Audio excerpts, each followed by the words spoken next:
Captain Dai stood on the bridge of the Valoran scout ship Stellar Seeker, his tall frame casting a long shadow across the command center. Through the large view screen, a small blue planet hung against the darkness of space, swirled with white clouds and vast oceans.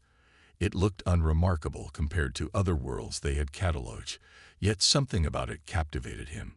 The ship hummed quietly as it maintained position at the edge of the solar system. Dai's mission was simple: find suitable worlds for the expanding Valoran Empire.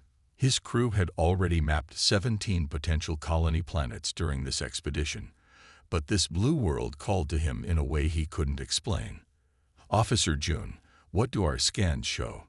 Dai asked, his voice carrying the authority of 20 years in the Valoran fleet. Jun, the ship's sensor specialist, studied her console with careful eyes. Her fingers tapped across the glowing surface as data streamed in. Nitrogen-oxygen atmosphere. Abundant water. Varied climate zones. Life signs are interesting. She paused, adjusting the scanner settings.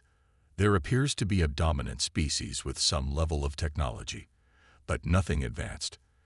I'm detecting primitive electromagnetic communications, basic satellite deployment, and ground transportation systems. Pre-space flight civilization? Dai asked. Certainly. They haven't even established a proper moon base. Jun replied with a hint of dismissal. Some radio signals, but nothing sophisticated. Their most advanced transmissions are simple entertainment and data packets. No quantum communications, no faster-than-light technology signatures. Engineer Huan turned from his station. Their energy production systems are primitive too, mostly burning carbon compounds and some basic nuclear fission. They're at least 200 years behind our technological level. Dai nodded thoughtfully. This was exactly the kind of world the Empire sought. Habitable, with resources to exploit, and inhabited only by beings who couldn't possibly resist colonization. The Empire's policy was clear. Primitive species were to be subjugated or relocated depending on their usefulness. The planet meets all primary requirements for colonization, said Navigator Quan. Shall I mark it for follow-up by the settlement fleet? Not yet, Dai replied. I want a closer look. Take us into standard observation orbit. We'll gather more detailed information and then make our recommendation to command. Yes, Captain, Quan responded, plotting a course toward the blue planet. The Stellar Seeker's engines pulsed softly as the ship began its approach. Dai watched the planet grow larger on the view screen.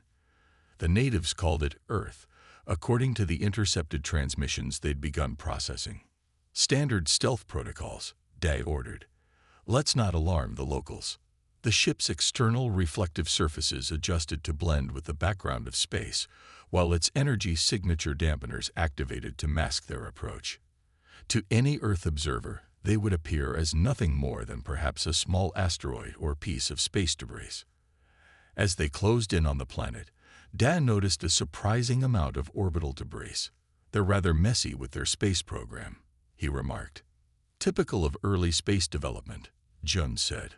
Old satellites, rocket stages, various fragments. Nothing to worry about. The Stellar Seeker slipped past the lunar orbit and approached Earth. What the Valorans couldn't detect was that much of what appeared to be random debris was actually part of Earth's carefully disguised defense network.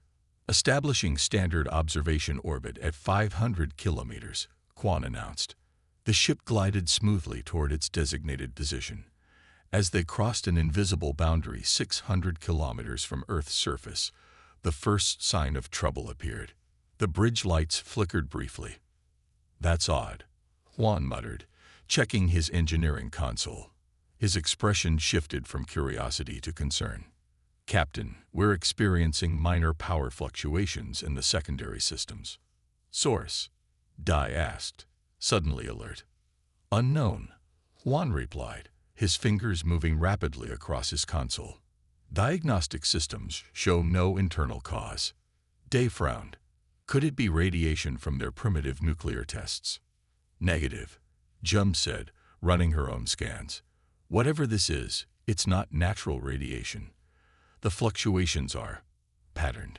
Before Dai could respond, the fluctuations intensified. The main lights dimmed completely for 2 seconds before emergency power kicked in. "Captain, the fluctuations are affecting our core systems now," Juan reported, his voice rising with concern.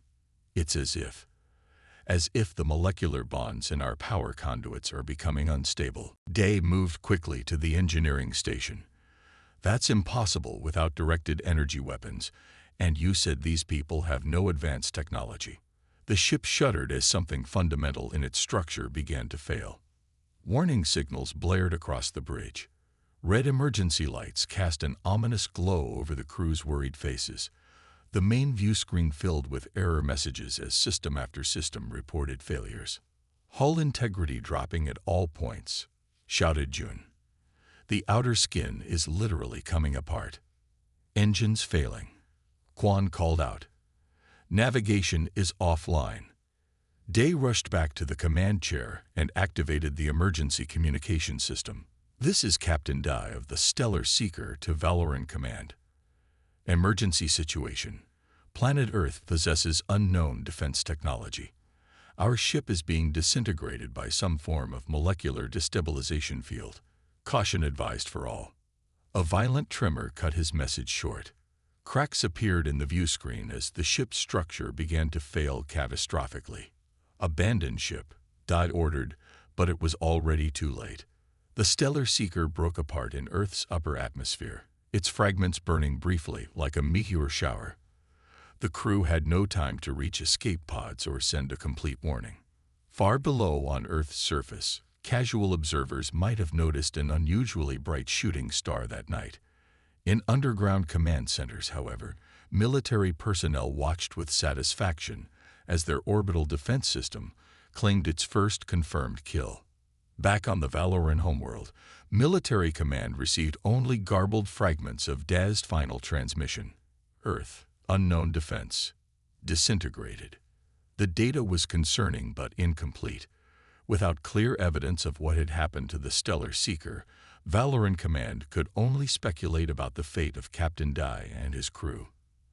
They would need to send another ship to investigate, a decision that would eventually lead to one of the greatest military miscalculations in Valoran history. Director Suk sat in the dimly lit command center of Earth's Orbital Defense Initiative, her eyes fixed on the large tracking display that dominated the wall. Small red dots marked the falling fragments of the alien ship as they burned through Earth's atmosphere. Some would land in the ocean, others in remote areas. All were being tracked with perfect precision. The room was quiet despite having 20 people at their stations. Everyone watched as humanity's first direct defensive action against an alien threat came to its end. "System performed exactly as designed," said Technical Lead Han, breaking the silence. His voice carried barely contained excitement. "Perfect molecular disruption. The alien vessel broke apart exactly as our simulations predicted." Suk nodded, her expression remaining somber. While the team around her wanted to celebrate, she understood the weight of what they had just done. They had killed an unknown number of alien beings and declared Earth's position in the galaxy in the most dramatic way possible. "Dispatch recovery teams," she ordered, her voice steady and calm. "I want every piece we can salvage. Priority on their computer systems and any biological remains. We need to know exactly who they are." Teams are already moving to the projected impact sites.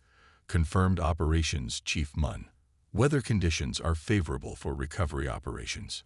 Suk stood up and walked to the large window overlooking the underground facility. This complex, buried deep beneath a mountain range, housed Earth's greatest secret. For decades, humanity had maintained a careful illusion of technological backwardness while developing revolutionary defensive capabilities. The story had begun in 2089 when a damaged alien craft crashed in a remote forest. The world's governments, realizing the implications of not being alone in the universe, did something unprecedented. They cooperated in complete secrecy. "Director, would you like me to prepare the report for the Security Council?" asked Military Advisor Ta, approaching with a tablet in hand. "Yes," Suk replied. Include all telemetry data and the initial analysis of their communications. They were calling themselves Valorans from what we could translate. Ta nodded. The translation team is still working on the full message they tried to send, but it was clearly a warning to their homeworld. Suk turned back to the room. What's your assessment, Ta? How will they respond? Todd pulled up a series of simulation models on his tablet. Based on their approach vector and scanning patterns, this was clearly a scout vessel. Their behavior matches our theoretical models for expansionist civilizations. They were cataloging Earth as a potential colony world. He swiped to another screen. If their civilization follows standard military doctrine, they'll send more ships when this one fails to return. Probably a small combat group first, then a larger force if needed. Then we'll be ready, Suk replied with quiet determination. Just like we've been for 30 years. The room returned to its focused work atmosphere as Suk walked to the central platform, where the true heart of Earth's defense was displayed. A holographic representation of the quantum disruption grid. Chief Scientist Jin joined her there, her eyes reflecting the blue glow of the hologram. It had been Jin's breakthrough that made the defense system possible. The grid performed beyond expectations, Jin said proudly. The quantum-entangled particles destabilized the atomic structure of their hull exactly as theorized. Not a single component of our system was detected by their scanners. The journey to this technology had been long and difficult. After recovering the crashed alien ship, Earth's scientists had studied its exotic metals and propulsion systems. They realized that conventional weapons would be useless against such advanced technology. Jin had been a young physicist then, part of the international team studying the alien materials. Her insight came when she discovered that certain quantum-entangled particles could interfere with the atomic bonds of the alien metals, causing them to gradually destabilize and break apart. We should adjust the grid's parameters based on today's data, Jin suggested. If they sent more ships, they might have slightly different compositions. Suk nodded. Make the adjustments. I want the system ready for multiple targets. Across the room, Communications Director Yule approached with new information. Director, we've intercepted increased transmission activity from the direction the alien ship came from. They're likely trying to contact their missing vessel. This confirmed what they had all expected. The quiet period was over. Earth had revealed its defensive capability, and the response would come soon enough. How long until their homeworld could send a response team? Suk asked. Todd consulted his data. Based on the scout ship's velocity and our estimates of their propulsion technology, anywhere from 2 weeks to 3 months, depending on how close their nearest base is to our solar system. Suk called the team leaders together. I need everyone at full readiness. Han, ensure the grid can handle multiple targets simultaneously. Jin, continue refining the disruption frequencies. Mun, I want recovery teams to bring back everything they can find. Yule, maintain monitoring of all frequencies for alien communications. As the team dispersed to their tasks, Suk returned to her chair and studied the display showing Earth from orbit. The beautiful blue planet seemed so vulnerable from this perspective, yet it now had teeth. For decades, humanity had broadcast only their most basic technologies to space, carefully crafting the image of a primitive civilization, just beginning to explore beyond their atmosphere. All advanced research had been conducted in shielded facilities. Quantum communications, gravity manipulation, advanced energy systems, all developed in secret while the world appeared to struggle with fossil fuels and basic rocket technology. Tai remained by Suk's side, studying the latest intelligence reports. The Security Council will want to know if we should reveal ourselves now or maintain the deception. Suk considered this carefully. Recommend maintaining the deception. If more ships come, let them fall into the same trap. We need to understand what we're facing before showing our full hand. And the public? Tai asked. The falling debris will be noticed. Meteor shower, Suk replied simply. The usual cover story. As night fell over the command center, the teams continued their work, preparing for the inevitable response from the stars. Recovery teams reported the first alien materials being secured and transported to research facilities. Suk watched it all with the weight of humanity's future on her shoulders. The first move in a cosmic chess game had been made. Earth had declared itself not as prey, but as a predator in its own right. The next move would come from the stars, but for the first time in human history, they were ready for it. Fleet Commander Jian walked with measured steps across the polished bridge of his flagship, the Celestial Conqueror. Stars streaked past the massive viewports as 30 Valoran warships moved in perfect formation through space. Each vessel was a masterpiece of Valoran engineering, sleek, powerful, and built for both combat and colonization. Jian stopped at the central command platform and studied the holographic display showing their target, a small blue planet called Earth. His mission was clear. After losing contact with the scout ship Stellar Seeker 2 months ago, the Valoran High Command had authorized a full colonization fleet.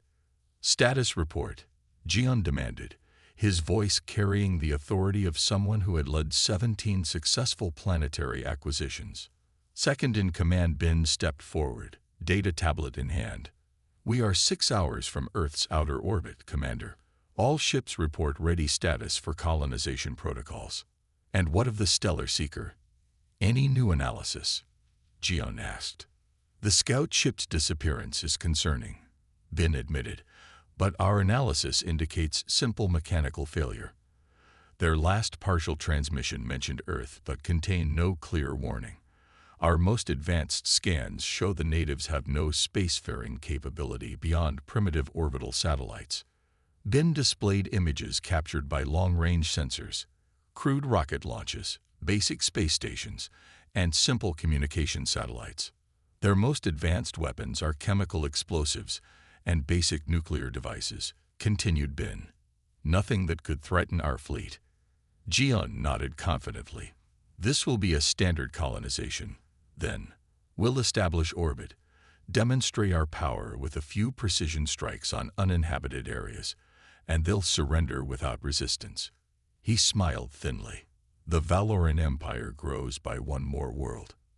"The Science Division is particularly interested in their biological diversity," added Bin. "And the Mining Guild has identified significant mineral deposits." "They'll all get their share," said Jian dismissively, "once the natives understand their new place in the proper order of things." The bridge crew worked efficiently as the fleet approached Earth. None questioned the mission. The Valorans had been expanding their empire for centuries, adding planets and subjugating primitive species. It was the natural order of the galaxy. Advanced civilizations led. Primitive ones followed or perished. On Earth, deep within the mountain complex of the Orbital Defense Initiative, Director Suk stood before a wall-sized tactical display. 30 red dots approached Earth in tight formation. 30 vessels confirmed, reported Sensor Chief Q. Size and energy readings suggest warships. Estimated arrival in Earth orbit, 53 minutes. The command center hummed with tense but controlled activity. For decades they had prepared for this moment. Now it had arrived. Defense grid at full capacity, reported Technical Lead Han from his station. Modifications based on the scout ship data are complete. The quantum disruption field has been calibrated to match their hull compositions. Suk turned to military advisor Ta. Assessment. Tai studied the approaching formation. "They're coming in confidently, maintaining tight formation. No defensive posture. They clearly have no idea what happened to their scout ship. Or they don't believe a primitive species could possibly threaten them," added Suk. She walked to the central platform where the three-dimensional projection of Earth and the approaching fleet rotated slowly. Everything humanity had built in secret over the past 35 years would be tested today. "All defense stations report ready," said Operations Chief Mun. "Recovery teams are on standby for debris collection. Ground forces are mobilized near projected possible landing sites." Suk addressed her team. "This is the moment we've prepared for. If we succeed, humanity continues free. If we fail..." She let the words hang in the air. Everyone knew what alien conquest would mean. "Should we activate the grid as they approach?" asked Han. Sook shook her head. "No. Wait until they're all within the orbital boundary. Maximum effect. Let them think they've succeeded until the last possible moment." The room fell silent as they watched the fleet approach.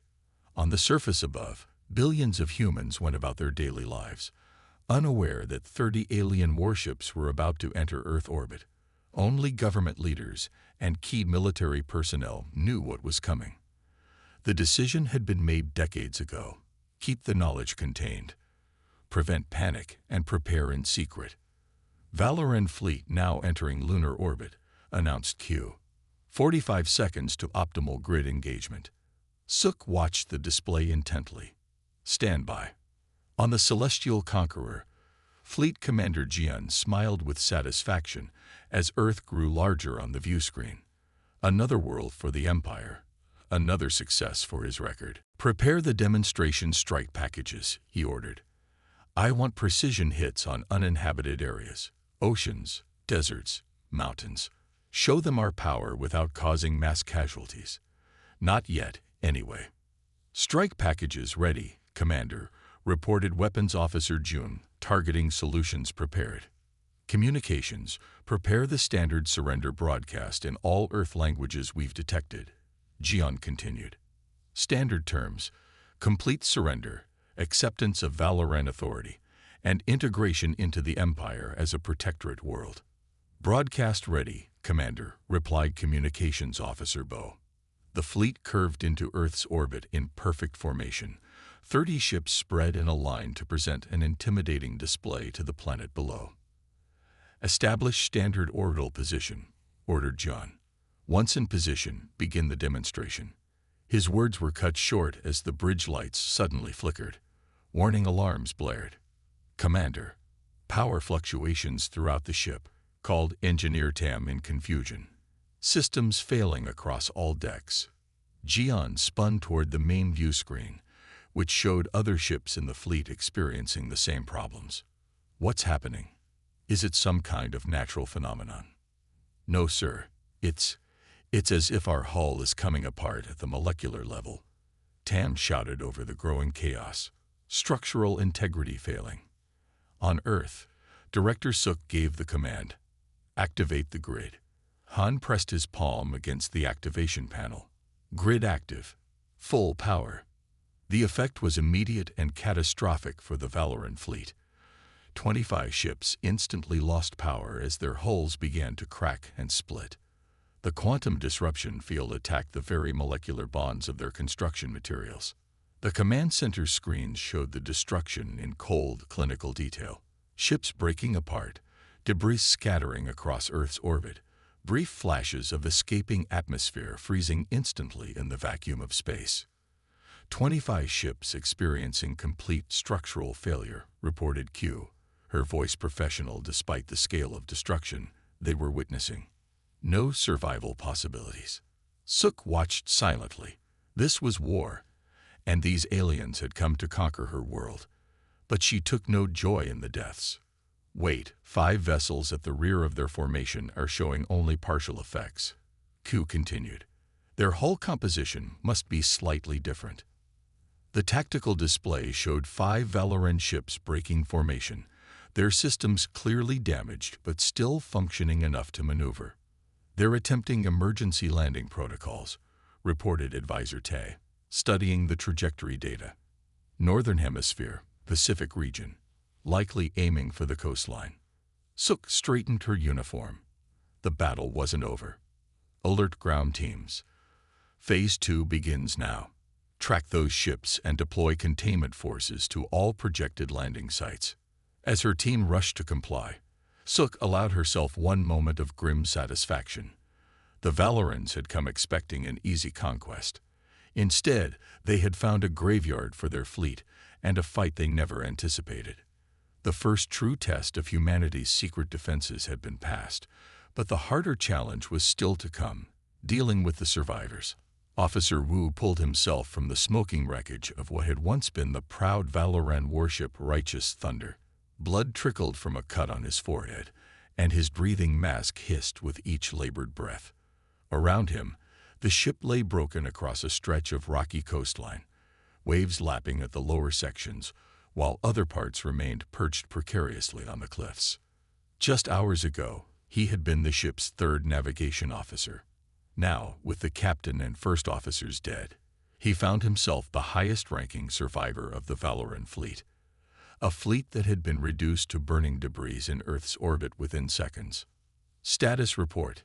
He called to the survivors gathering around him. About 40 crew members had made it to the designated assembly point, many injured but alive. Officer Lon, the ship's medical specialist, approached. "Sir, we have 43 survivors from our vessel. Communications equipment is damaged but partially functional. Life support packs are operational for approximately 3 days." Wu nodded, trying to project confidence he didn't feel. "And the other ships? Any contact?" "We've received weak distress signals from 3 other vessels," replied communications technician Gil. "They're scattered along this coastline, between 5 and 20 kilometers from our position. The 5th ship." He shook his head. "Total loss. No survivors detected." Wu looked up at the night sky, where occasional flashes of light marked the burning remains of their fleet entering the atmosphere. Never in the history of the Valoran Empire had they suffered such a devastating defeat, especially not from a supposedly primitive world. "We need to understand what happened," Wu said firmly. "Scout Yun, take a small team and survey our immediate surroundings. Stay hidden. We need to know what we're facing." Scout Yun, a veteran of 5 planetary acquisitions, nodded grimly. "Yes, sir." Stealth protocols in effect. As Yun and 3 other scouts disappeared into the darkness, Wu turned to the remaining survivors. "We need to establish a defensive perimeter and salvage what we can from the ship. The Empire will send a rescue fleet once they realize what's happened, but we need to survive until then." The Valoran crew worked efficiently despite their shock. They had been trained for emergency situations, though none had expected to use that training against a civilization that supposedly had only primitive rocket technology and basic nuclear weapons. 2 hours later, as dawn broke over the coastline, Scout Yun returned. His expression told Wu everything before he even spoke. "Report," Wu ordered. "Commander, these humans have advanced weaponry," Yun said, his voice tight with tension. "We observed a military convoy moving toward our position. Their vehicles don't match their broadcast technologies. They have anti-gravity propulsion, energy shielding, and weapons systems I don't recognize." "That's impossible," said Engineer Carr. "Our intelligence was thorough. They're a pre-space flight civilization with rudimentary technology." "Their broadcasts were false," Yun replied. "It was all a deception. The humans have been hiding their true technological level." Wu processed this disturbing information. If their intelligence about Earth's technology was wrong, what else had they misunderstood? "Show me," he demanded. Yun projected a small hologram from his wrist device. The image showed human military vehicles moving through the forest toward their position, but instead of the wheeled or tracked vehicles they expected, these craft hovered silently above the ground, their designs sleek and advanced. "They're approaching from all directions," Yun continued. "At least 300 soldiers with what appear to be powered armor suits. They've established a perimeter 5 kilometers out and are tightening it methodically." Wu's mind raced. With only 43 survivors and limited weapons, they couldn't hope to defeat a force that size, especially one with unexpected technology. "Options?" he asked his officers. "We fight," said Security Officer Pio, checking his sidearm. "We are Valorans. We don't surrender." "We try to contact the other crash sites," suggested Gil. "Join forces." Before anyone could respond further, a high-pitched whine filled the air. Their remaining electronic equipment sparked and died. "Electromagnetic pulse," shouted Carr. "Targeted and precise." Even their personal devices failed. The survivors were suddenly without communications, weapon systems, or any technology more advanced than mechanical tools. Defensive positions, Wu ordered, but he knew it was futile. Within minutes, they heard the hum of approaching vehicles. Human soldiers in advanced combat exoskeletons emerged from the forest edge, their movements fluid and precise. Their armor wasn't the bulky protection Wu expected from a developing world, but sleek, powered suits that enhanced the soldiers' natural movements. The humans carried energy weapons that hummed with ready power. They moved with the coordination of a well-trained military force, quickly surrounding the crash site without firing a shot. A single figure stepped forward from the human ranks. Unlike the others, this soldier wore armor with distinctive markings, clearly indicating a leadership position. "I am Colonel Min of Earth Defense Forces," the figure announced through a translation device that perfectly rendered Valoran speech. "Your fleet has been destroyed. Your surviving vessels have been contained. You have been defeated." Wu stepped forward, keeping his hands visible. "I am Officer Wu of the Valoran Empire. By what technology did you destroy our fleet?" Min's helmet retracted, revealing a calm, human face. "You have two options. Surrender and you will be treated according to interstellar humanitarian conventions, or resist and be eliminated. Choose now." Wu looked at the overwhelming force surrounding them, then back at his injured crew. Pride demanded resistance, but duty to his surviving crew required pragmatism. "We surrender," Wu said finally, "but I demand to know how a pre-space flight civilization defeated our advanced fleet." Min smiled slightly. "You've been monitoring our broadcasts and visible technology, Officer Wu. We learned long ago that appearing weak when you are strong provides certain advantages. Your empire made the mistake of believing what we wanted you to see." As human soldiers moved forward to secure the Valoran survivors, Wu realized the magnitude of their mistake. The Valoran Empire had severely underestimated humanity, and now his people had no idea what they were truly facing. "The wreckage of your fleet will serve as a warning to others who might consider Earth an easy target," Min continued, gesturing for Wu to follow. "Your people called our orbit ideal for colonization. We prefer to think of it as a well-designed trap." As Wu was led away, he looked back at the broken remains of the Righteous Thunder. The ship's name now seemed bitterly ironic.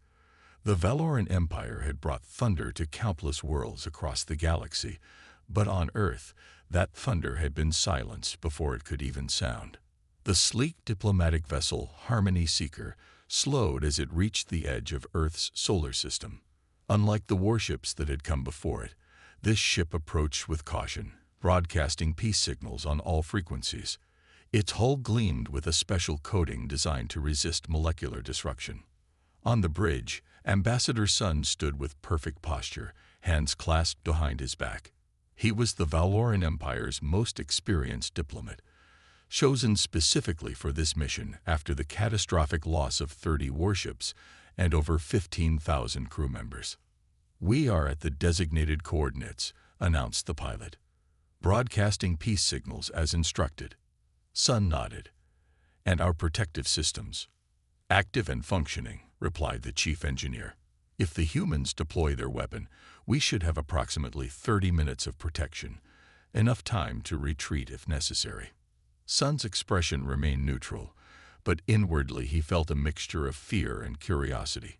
No species had ever defeated a Valoran fleet so completely. The survivors' reports described technology far beyond what Earth should possess. The Empire had been deceived, and now they needed to understand exactly what they were facing. "We're receiving a response," the communications officer said with surprise. "Earth is granting us permission to approach. They're providing an orbital path that will keep us clear of their defense grid." Sun raised an eyebrow. "They're being remarkably accommodating for a species we attempted to conquer." "Perhaps it's a trap," suggested Security Chief Knoll. "If they wanted to destroy us, they could have done so already." Sun replied, "Follow their designated path precisely." A Harmony Seeker moved cautiously toward Earth. Everyone on the bridge watched the sensors anxiously, prepared for any sign of the mysterious weapon that had torn apart their mighty fleet. To their collective relief, the ship entered Earth orbit without incident. Through the viewports, they could see debris from their destroyed fleets still being collected by human spacecraft. "We're being hailed," announced the communications officer. "They're sending coordinates for a landing site." Sun studied the information. Their United Nations headquarters in a city called New York, appropriate for diplomatic contact. He turned to his staff. "Prepare for landing. Remember, we are here to secure peace and learn what we can about these humans. The Empire needs to understand what we're truly dealing with." The Harmony Seeker descended through Earth's atmosphere under escort from several human vessels. Sun noted that these ships now openly display their advanced technology, no longer maintaining the primitive facade that had fooled Valoran intelligence. After landing at a designated facility, Sun and a small delegation were escorted to the United Nations headquarters. The building was impressive, but not ostentatious, a structure of glass and steel that reflected Earth's blue sky. Inside, Sun observed humans from different regions of the planet, dressed in varied cultural attire. They had done their research this time, learning that Earth was not a unified society, but a collection of nations that had somehow managed to cooperate in their defense. The delegation was led to a large circular chamber where representatives from Earth's nations sat in tiered seating. At the center was a woman introduced as Secretary General Park, the highest diplomatic authority on the planet. Ambassador Sun approached with formal Valoran dignity. The chamber fell silent as he stood before Park. "Secretary General, I bring greetings from the Valoran Empire." Sun began. "We are prepared to discuss reparations for our unprovoked attack and to establish peaceful relations between our peoples." Park smiled slightly. "Welcome to Earth, Ambassador Sun. Please understand that until 3 months ago, we had hoped to avoid this meeting entirely." "You preferred isolation?" Sun asked. "We preferred safety," Park replied. "Our first contact with your kind came 35 years ago, when a damaged Valoran ship crashed on our planet. From the ship's records, we learned what happens to worlds that attract the attention of expansionist empires." Sun concealed his surprise. The Empire had no record of a lost ship on Earth decades ago.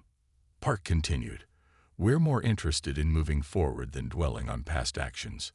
Earth has remained hidden while developing our defenses, but now that you've found us, we're ready to join the galactic community on equal terms." She emphasized the last 2 words in a way that made their meaning clear. Earth would not be subjugated. Over the next several days, Sun and his team negotiated with Earth's representatives. The humans were remarkably reasonable, given the circumstances. They sought recognition of Earth's sovereignty, protection from future aggression, and access to galactic knowledge, particularly star maps and information about other civilizations. Sun was surprised to find the humans were willing to share limited aspects of their defensive technology in exchange.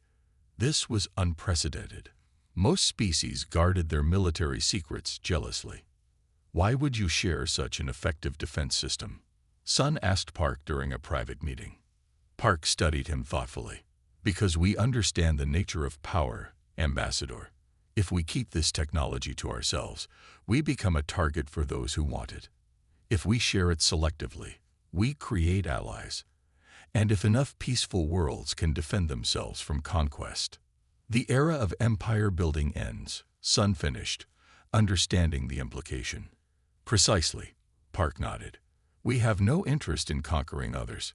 We merely wish to ensure that Earth remains free, and that other peaceful worlds have the same opportunity." The resulting treaty was remarkably fair. It recognized Earth's sovereignty, established humanity's formal introduction to interstellar politics, and included provisions for cultural and scientific exchange. The Valoran Empire would acknowledge Earth as an equal power, not a subject world. On the final day, as Sun prepared to return with the signed treaty, Park walked with him to the landing pad where the Harmony Seeker waited. "I trust this marks the beginning of a productive relationship between our peoples," Sun said formally. "I believe it does," Park replied. Then she added one final comment. "Please inform your colleagues that Earth welcomes peaceful visitors, scientists, traders, diplomats, All are welcome. The others. She paused significantly. Well, our orbit has become quite the graveyard, hasn't it? Sun understood the gentle warning behind her smile. He had seen the reports, the complete destruction of 25 warships and the crippling of 5 others. No survivors from most vessels. No chance to fight back or retreat. Within a galactic year, the story had spread throughout known space. Earth was no longer an unknown backwater world. It had become known across 1,000 star systems as the graveyard of starships, a small blue planet with an orbit where hostile ships met their doom. Other empires and confederations sent their own diplomatic missions, each carefully broadcasting peace intentions long before approaching Earth's solar system. Trade agreements were established, cultural exchanges began, and humanity took its place among the spacefaring civilizations. And through it all, Earth maintained its defensive grid, a silent warning to those who might mistake technological restraint for weakness or peaceful intentions for vulnerability. The end.